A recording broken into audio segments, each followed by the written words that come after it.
네, 요즘 우리가 살아가는 이 시대를 표현하는 말들이 많이 있습니다. 뭐 인공지능의 시대다, 뭐 과학 첨단의 시대다, 인간이 신이 된 시대다, 뭐 여러 가지 표현들이 있지만 그 중에 하나가 요즘 세대는 포장의 시대다라는 이야기도 있습니다. 요즘의 세대는 외면을 가장 중요시하고 있는 세대라고 말씀드릴 수도 있을 것입니다. 그것은 외면이라고 하는 것이, 겉으로 보이는 것이 오늘 우리의 가치 판단의 중심 기반이 되고 있다라고 하는 말로 대신할 수 있을 것입니다. 아르헨티나의 지성인 중에 하나였던 베아트리스 사를로라고 하는 철학과 교수가 1994년에, 그러니까 상당히 오래됐죠. 25년 전에 오늘의 세대를 진단하면서, 미래를 진단하면서 쓴 책이 하나 있습니다. 그 책의 이름은 후기 현대 사회의 일상적인 삶의 모습이라고 하는 제목의 책이었습니다. 그래서 앞으로 미래에 있을, 그러니까 94년도에서 바라본 미래에 있을 여러 가지 일상적인 삶의 이 장면들을 소개를 하고 있었습니다. 그 중에 한 가족이 딸이 15살 생일을 맞이했을 때 나누는 대화 장면을 소개한 것이 있습니다. 라틴 아메리카에서는, 특히 아르헨티나에서는 그러니까 딸이 15살 되는 해에 15살 생일을 아주 크게 잔치를 합니다. 성인식이라고 말씀드릴 수도 있습니다. 아주 굉장한 그 잔치죠. 그래서 이제 이 15세 생일 파티를 해주겠다라고 하는 부모님들에게 이 딸이 이야기를 합니다. 어머님, 아버지, 저는 파티 이전에, 이 파티를 하기 이전에 저는 성형수술을 하고 싶습니다. 가슴과 엉덩이를 올려주는 수술을 하고 싶습니다. 그걸로 대체해달라고 요구합니다. 그러자 부모들은 비용이 엄청나게 들기 때문에 안 된다, 비용 이유로 반대를 합니다. 그러자 그 말을 들은 이 딸은 화를 내면서 이야기합니다. 내 친구들은 15세 생일 파티를 하기 전에 성형수술을 통하여 외모를 정리하는데 왜 나는 못하게 하느냐, 나만 시대에 뒤떨어지는 바보로 살고 쉽지 않다, 이렇게 항변을 합니다. 그러면서 얼마 전 엄마는 주름살 펴기 수술을 하지 않았느냐 라고 언급하면서 왜 나에게는 성형수술을 해주지 않느냐, 이렇게 따집니다. 1994년도입니다. 그러자 옆에서 모녀의 대화를 듣고 있던 아버지가 딸의 성형수술 비용을 대줄 수 없다라고 선언합니다. 그 이유는 아버지가 점점 처져가는 자신의 눈꼬리를 올려주는 수술을 해야 하기 때문이라고 말합니다. 이게 가상 상황이기는 하지만 이 가족의 대화는 온통 자신의 외모를 어떻게 가꾸어 나가고 지켜나가고 꾸며 나가야 할지에 대하여 집중되고 있습니다. 외모가 가치 판단의 중요한 기반이 되고 있다라고 하는 것을 말해주고 있는 삶의 모습입니다. 한국의 경우 결코 뒤지지 않고 앞서 나갑니다. 강남 압구정에 가면 성형거리가 있습니다. 얼마나 많은 성형외과가 있는지 밤에 이 성수대교를 이렇게 내려가다 보면 장관입니다. 그래서 오죽했으면 외국 관광, 한국 관광 안내 잡지에 압구정거리 성형외과들의 야경을 구경하라고 하는 안내 글귀가 나올 정도입니다. 그것뿐만 아니라 한국 사회가 얼마나 외모에 치중하여 가치 판단을 달리하고 있다라고 하는 사실을 적나라하게 보여준 사건이 있습니다. 2002년도에 여러분들이 기억하고 있는 성전환 수술 사건이 하나 있었습니다. 하리수 기억나시죠? 하리수가 성전환 수술을 했습니다. 2002년이었습니다.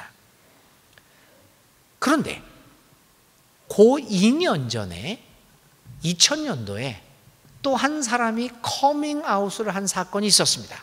자기는 게이다, 나는 동성애자다 라고 커밍아웃, 공개적으로 고백하는 것이죠.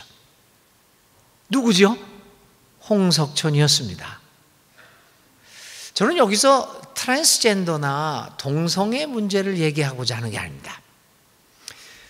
2000년도의 커밍아웃과 홍석천의 커밍아웃과 2002년도의 하리소의 성전환 수술, 여기에 대한 언론과 시민들의 반응이었습니다. 반응이 다르게 나왔습니다. 외모가 예쁘장했던 하리소에게는 그나마 너그럽고 포용하는 태도를 우리 한국 사회가 보여주었습니다. 그런데 외모가 그다지 따라주지 않고 있는 홍석천에 대해서는 아주 냉담한 태도를 보였다고 하는 건 우리로 하여금 많은 것을 생각해 하게 만듭니다.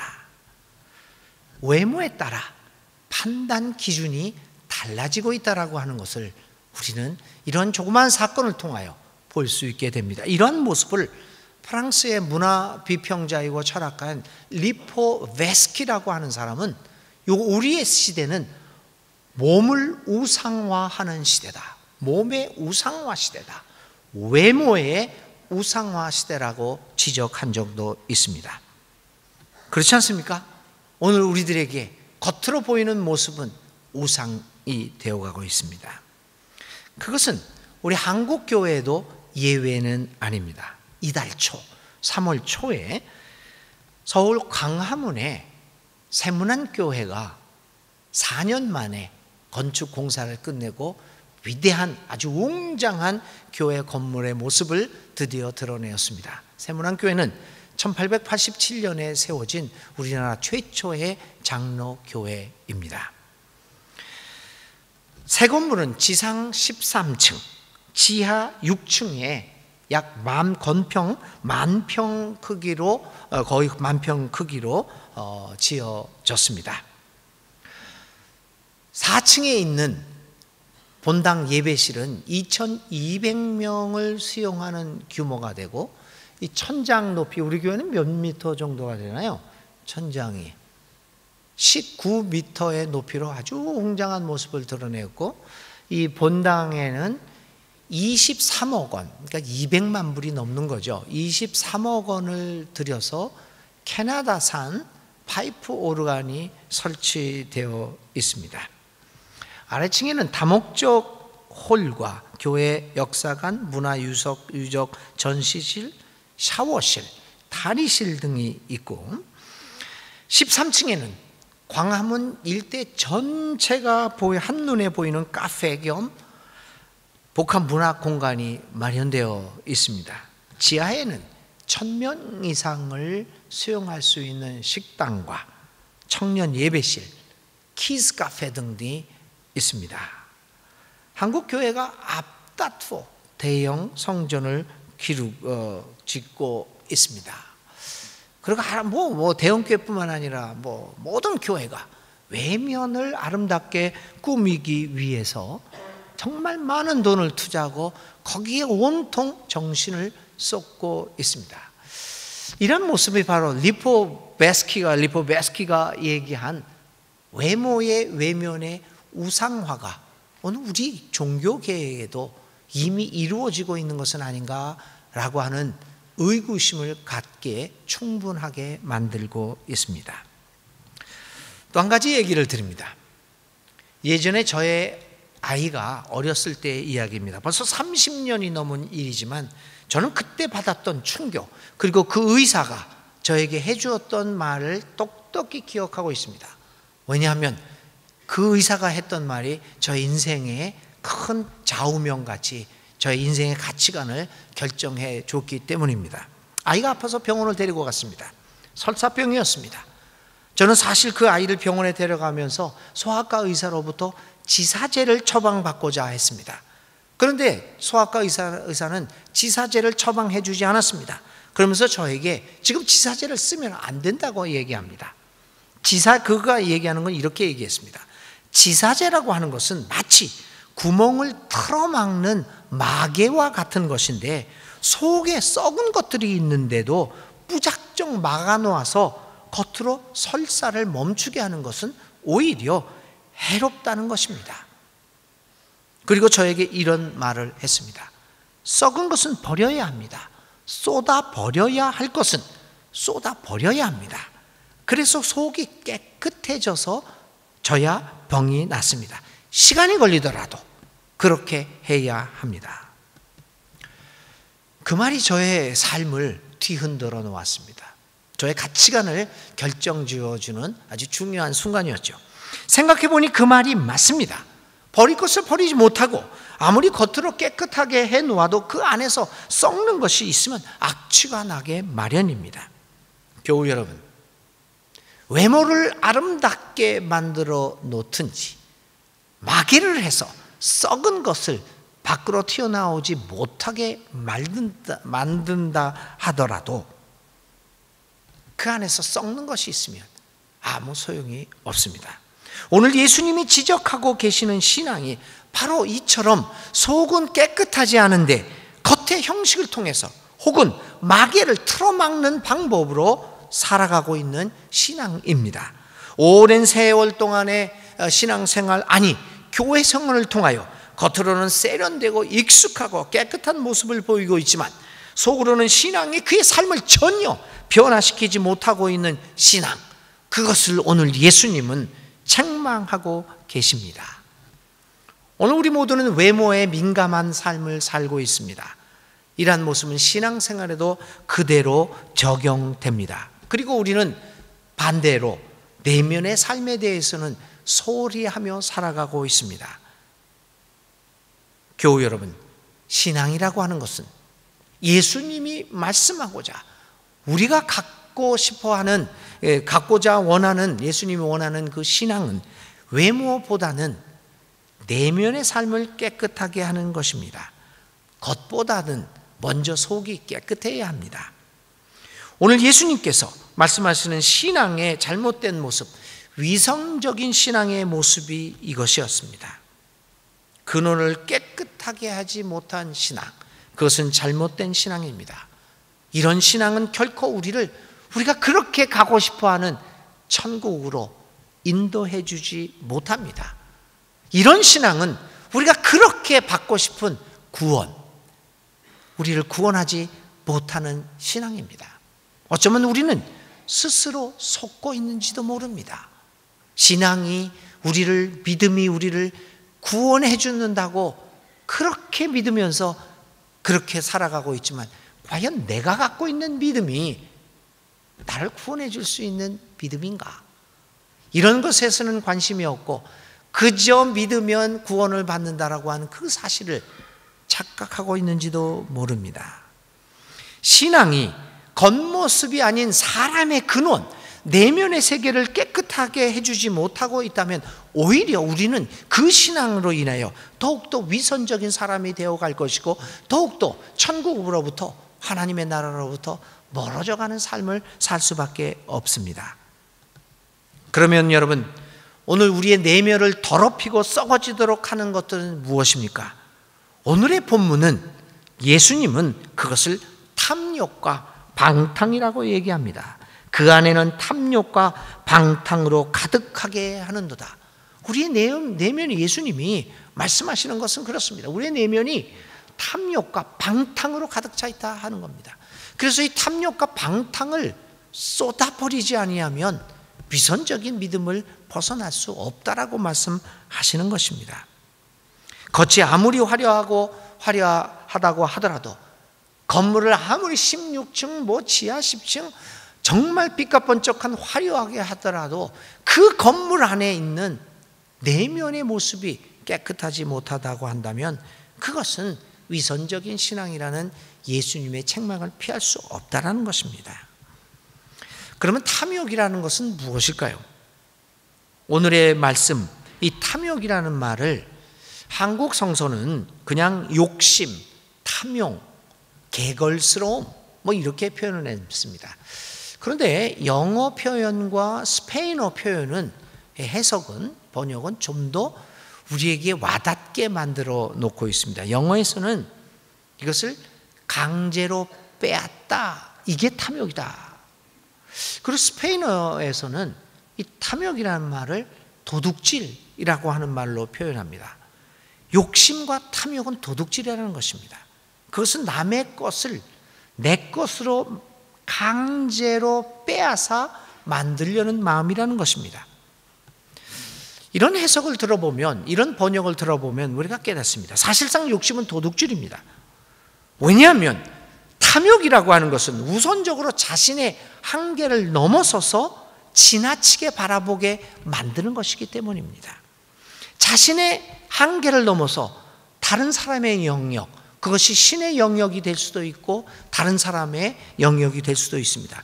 다른 영역으로 침범에 들어가게 만드는 것이 욕심과 바로 탐욕입니다. 결국 탐욕은 다른 사람의 것을 내 것으로 만들려 하기 때문에 우리의 마음을 도둑의 마음으로 변하게 만듭니다. 탐욕이라는 것은 내 자신의 삶의 풍요로움을 깨닫지 못하고, 나의 삶의 한계를 깨닫지 못하고 다른 사람이 가진 것을 부러워하고 시기하여 결국 도둑질을 해서라도 자기의 것으로 만들려고 하는 것입니다. 강제적으로 자신의 것으로 만들려고 합니다. 8세기의 성자 바질이라고 하는 사람은 이렇게 얘기를 했습니다. 지금 옷장을 열어보아라. 1년 동안 수년 동안 한 번도 입지 않은 옷은 너의 것이 아니다. 그것은 옷이 없어 헐벗는 이웃의 것이다. 너의 신발을 보아라. 수년 동안 한 번도 신지 못한 옷은 너의 것이 아니라 신발이 없어서 맨발로 살아가는 가난한 사람들의 것이다. 이 성자 바질의 이 말씀이 바로 그것입니다. 지나치게 많은 것들을, 나의 한계를 넘어서서, 나의 필요를 넘어서서 많은 것들을 가지고 있는 것은 남의 것을 가지고 있다라고 하는 그 말의 표현입니다. 이스라엘 백성들의 가나안 정복 과정에서 발생한 아이성의 아간 사건은 바로 한 욕심이, 이 탐욕이 우리의 삶을 얼마나 더럽힐 뿐만 아니라 공동체의 삶을 파멸로 이끌어가는 것인가를 보여준 사건입니다. 아간은 필요 이상의 것을 바랐습니다. 아간은 자신의 한계를 넘어서 탐욕을 가졌고, 결국 그의 탐욕은 그로 하여금 하나님의 것을 도둑질하게 만들었습니다. 인간의 삶을 바로 내면을 더럽히는 요소 중에서 가장 강력한 것이 바로 이러한 탐욕의 마음, 도둑의 마음입니다.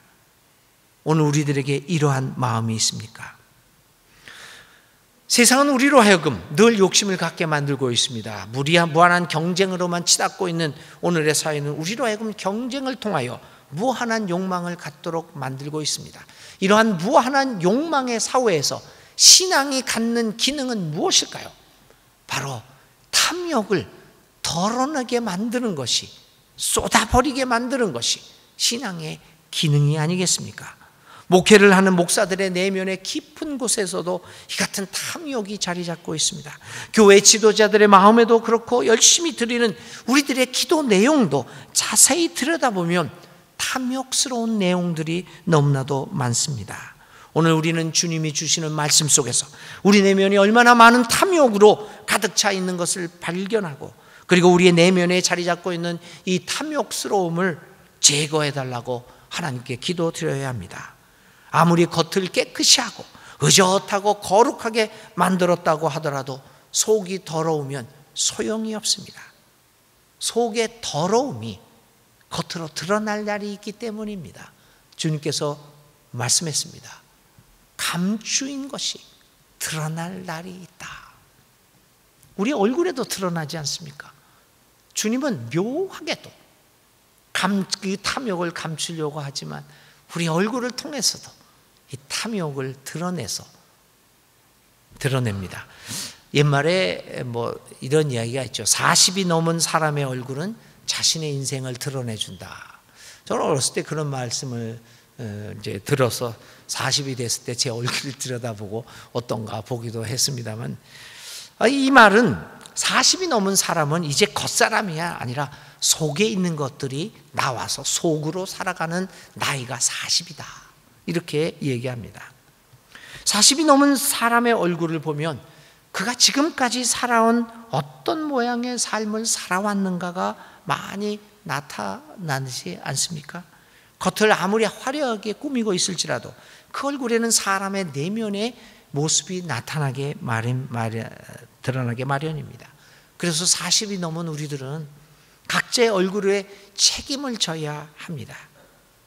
믿는 이들의 얼굴에서, 예수 그리스도를 따라간다고 하는 사람들의 얼굴에서 탐욕의 기름이 잘잘 흘러서야 되겠습니까? 아직 젊은 사람들은, 40이 넘지 않은 사람들은 40이 넘어섰을 때 자신의 얼굴에 자신감을 가질 수 있도록 지금부터 내면의 삶을 깨끗하게 아름답게 꾸며 나가시기를 바랍니다. 겉을 깨끗하게 하기 이전에 먼저 속이 깨끗해야 합니다. 두 번째, 예수님은 방탕, 세 번역에서는 방종이라고 표현하고 있습니다. 이 방종의 마음을, 이 내면을 깨끗하게 해야 된다 말하고 있습니다. 이 방종이라는 말을 원어로부터 유추해 보면 제동장치가 풀려 있는 상태를 방종이라고 말할 수 있습니다.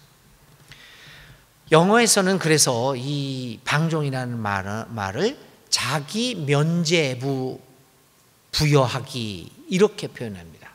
자기에게 면죄부를 부여한다는 겁니다. 자기에게 잘못한 것을, 자기가 잘못한 것들을, 자기의 죄를 괜찮아 이건 아무것도 아니야 라고 자기에게 면죄부를 주는 상태를 방종이라고 이야기하고 있습니다. 신앙이라는 이름으로 자신의 행위를 정당화하고 무엇이든지 마음대로 하는 것을 말합니다. 신앙이라는 이름으로 제동장치를 해제시켜 놓은 상태를 말합니다. 그렇습니다. 자기 통제와 자기 절제를 보이지 못하는 사람은 제 아무리 신앙 경력이 깊고 오래되었다고 하더라도 잘못된 신앙입니다. 신앙이 깊다고 하면서, 그리고 오랜 세월 동안 신앙을 가져왔다는 사람들이 자신의 감정, 자신의 행위, 행동, 욕심, 생각, 분노, 이런 것들을 통제하거나 전혀 절제하지 못하고 있다면 문제가 아니겠습니까? 신앙이 깊어져 가고, 그리고 신앙에 파묻혀 예수 그리스도에게 파묻혀 산다고 하는 것은 바로 자신의 인생의 문제들을, 여러 가지 감정, 행동, 욕심, 생각, 분노, 이런 것들을 통제할 수 있다라는 능력을 갖추었다는 의미가 아니겠습니까? 저는 외국에 살 때, 지금은 한국에 와서는 전혀 못하고 있습니다. 외국에 살 때 아침마다 조깅을 했습니다. 하프 마라톤 25km 정도 되는데요. 하프 마라톤도 몇 번을 뛰어봤던, 전 마라톤은 아직 뛰지는 못했지만 25km는 몇 번씩 뛰었습니다. 대개 새벽 기도 후에 공원에 가서 뛰는데 매일 10km씩을 뛰었습니다. 그런데 조깅을 하면서 가장 어려운 거는 숨을 절제하고 통제하는 것입니다. 다리가 아픈 게 아닙니다. 숨을 너무 헐떡거려도 안 되고, 너무 안 쉬어도 안 되고, 발걸음의 박자와 운동량에 맞춰서 숨을 조절해야 되는데 그게 가장 어렵습니다. 그런데 조깅에 익숙해지고, 그리고 이 전문가에게 지도를 어느 정도 받게 되면 나중에는 숨을 쉬는 방법, 다시 말하면 숨을 조절하고 통제하는 법을 배우게 됩니다. 그러면 숨을 조절하고 통제하는 법을 배우면 조깅이 쉬워집니다. 신앙은 여러분 바로 달리기와 같은 겁니다. 자신을 절제하고 통제하는 것을 배워가는 것입니다. 어떤 때는 스스로 통제도 하지만 어떤 때는 달리기에서처럼 숨을 조절하는 방법을 전문가로부터 좀 지도를 받기도 합니다. 그래서 금년도에 이제 우리 관리부에서 침묵의 기도의 방을 만들려고 합니다. 침묵의 기도의 방이 만들어지면 영성 전문가를 초대해서 그 영성 훈련, 신앙에서 우리 영적인 생활에서 숨을 고르는 방법을 지도자, 전문가로부터 또 지도도 받으려고 합니다. 이 자신을 절제하고 통제하는 것, 감정의 절제, 욕심의 절제와 통제, 분노와 시기, 행동의 통제며 절제를 배워가는 것입니다. 그것은 바로 우리의 삶의 제동장치를 설치하는 것입니다. 그리고 신앙이 깊어지면 깊어질수록 그 제동장치의 성능이 더욱 뛰어나게 됩니다. 우리 삶의 브레이크의 성능이 얼마나 더 날마다 좋아지는 것, 그것이 바로 신앙의 성장이며 신앙의 성숙입니다. 그런데 우리의 삶에서 이러한 통제와 절제의 브레이크 기능이 제대로 기능을 발휘하지 못하고 있다고 한다면 우리의 내면의 삶이 더러워져 있다라고 하는 뜻입니다. 왜 우리가 이렇게 절제와 통제를 못합니까? 그것은 우리들의 마음이 제동장치가 없는 방종으로 더러워졌기 때문입니다. 교우 여러분, 아무리 겉이 깨끗해도 속이 더러우면 그것은 잘못된 신앙입니다. 그러한 신앙은 우리를 구원할 수 없는 쓸모없는 믿음입니다. 오늘 우리들의 믿음의 모습은 어떠합니까? 신앙의 연조가 더해가면 더해갈수록 우리 마음은 자신의 한계를 깨닫고 탐욕을 우리의 내면의 삶으로부터 씻어내야 합니다. 신앙이 깊어가면 깊어갈수록 우리의 삶의 제동장치가 제대로 작동하도록 해야 합니다. 방종의 내면의 더러움을 씻어내야 합니다. 겉도 깨끗해야 하지만 먼저 속이 깨끗해야 합니다. 그러면 우리는 어떻게 속을 깨끗하게 만들 수 있습니까? 우리의 내면을 더럽게 만들고 있는 이 탐욕과 방종을 어떻게 씻어낼 수 있습니까? 이 해답을 오늘 본문의 평행 구절인 마태복음 5장 6절의 말씀은 이렇게 이야기합니다. 의에 줄이고 목마른 사람은 복이 있다. 그들이 배부를 것이다. 그렇습니다. 의로운 삶에 목마르고 그 삶을 애터워하는 삶을 살기를 갈구해야 합니다. 탐욕과 방종은 우리가 마음으로 없애버리겠다고 생각하고 결단해도 없어지지 않습니다. 오히려 탐욕과 방종 대신 의로운 삶을 추구하다 보면 저절로 사라지게 됩니다. 의에 줄이고 목마른 사람은 복이 있다. 배부를 것이다. 의로 우리의 속이 가득 차진다는 이야기입니다. 예수님의 일생이 그랬습니다. 예수님은 그의 전생애를 통하여 먼저 하나님의 나라와 정의를 구했습니다. 예수님은 어떠한 특별한 방법으로 탐욕과 방종을 몰아낼 수 있는 노하우를 우리에게 제시한 적이 없습니다. 매 순간마다 그분은 하나님 나라의 정의로움을 따라 살아갔던 것입니다. 십자가의 죽음도 그러한 삶의 연장선상에서 이해되어져야 하는 것입니다.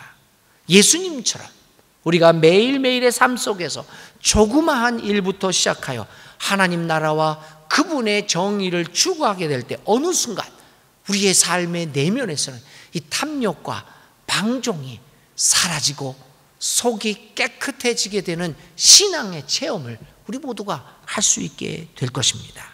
겉도 깨끗해야 하지만 먼저 속이 깨끗해야 합니다. 겉으로 드러나는 형식에 치우친 믿음과 종교, 근본적인 내용은 하나도 변하지 않으면서 겉으로만 웅장함과 화려함을 자랑하는 믿음과 종교, 오늘 예수님이 꾸짖고 계시는 믿음과 종교입니다. 오늘 우리들의 믿음은 어떠합니까? 거치장만 화려하게 꾸미고 다니는 것은 아닙니까? 오늘 탐욕과 방종의 삶이 아니라 의에 줄이고 목마른 삶을 실천함으로써 속을 겉도 깨끗해야 하지만 먼저 속이 깨끗해야 하는 그러한 아름다운 믿음의 모습을 보이는 우리 교우와 순천중앙교회가 될 수 있기를 간절히 바랍니다. 순천중앙교회는 외모를 아름답고 홍장하게 꾸미고자 하는 그것보다 먼저 우리 내면의 삶을 어떻게 깨끗하게 해야 할까? 그것을 고민하고 진지하게 갈등하는 모습을 보이면서 겉도 깨끗하지만 먼저 속이 깨끗한 교회와 교우들의 모습을 온 세계를 향하여 보여줄 수 있기를 주님의 이름으로 축원드립니다.